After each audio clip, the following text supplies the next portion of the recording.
नमस्कार दोस्तों, डॉक्टर अंकित पाटीदार। आज हम बात करेंगे बच्चों के बारे में। क्या आपके बच्चे को पढ़ाई करने में कठिनाई होती है या फिर वो सीखा हुआ जल्दी भूल जाता है? क्या वो ध्यान नहीं दे पा रहा है, वहाँ पर अटेंशन नहीं कर पा रहा है, बार बार याद करता है चीज़ों को तो भूलने लग जाता है, या फिर हो सकता है कि उसकी याददाश्त कमज़ोर हो? तो इसको समझेंगे कि बच्चों के अंदर क्या कैसे याददाश्त कमज़ोर होती हैं और क्या क्या स्ट्रेटजी यूज़ करके हम बच्चों की मेमोरी को इम्प्रूव कर सकते हैं।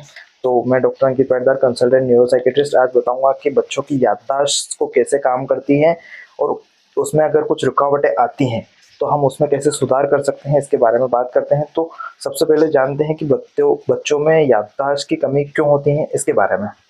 सबसे पहले बात करें इसमें, तो बच्चों में ध्यान की कमी रहती है, लैक ऑफ अटेंशन की वजह से। जो बच्चा सुनता है, ठीक है, सुनता है, देखता है, याद करता है, लेकिन दिमाग कहीं और होता है, उसका अटेंशन स्पेस कंसंट्रेशन कहीं और होता है। डिजिटल डिस्ट्रैक्शन की वजह से भी ये प्रॉब्लम हो सकती है, जैसे मोबाइल फ़ोन हो गया, गेम्स हो गया, तो ये डिजिटल स्क्रीन रहती है, इसकी वजह से प्रॉब्लम होती है।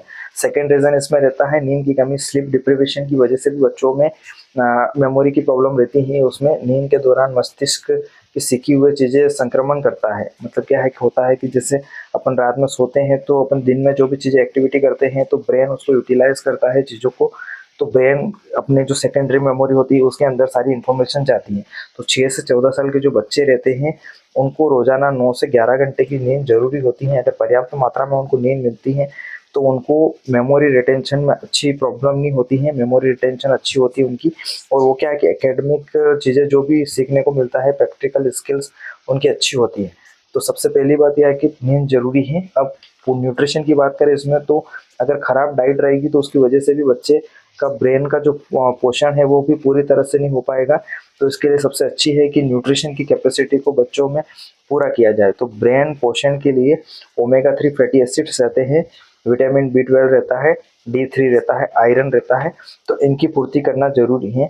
अगर आप किसी पीडियाट्रिक डॉक्टर से मिलकर अगर बच्चों के अंदर ये कमी नज़र आती है, ब्लड टेस्ट में नज़र आती है, तो डॉक्टर से मिलकर ये कमी आप पूरी करवा सकते हैं।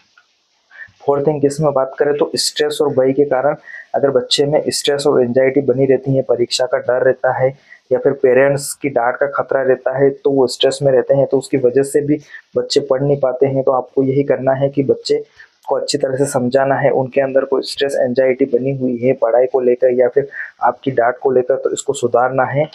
एक कंडीशंस में रहती है न्यूरो डेवलपमेंट डिसऑर्डर्स रहते हैं, कुछ बच्चे रहते हैं तो उनमें क्या है कि बचपन से मानसिक विकास पूरी तरह से नहीं हो पाता है या फिर डेवलपमेंट डिले की कंडीशन रहती है। तो उसमें क्या है कि ब्रेन न्यूरोलॉजिकली प्रिपेयर नहीं हो पाता है, तो उसकी वजह से भी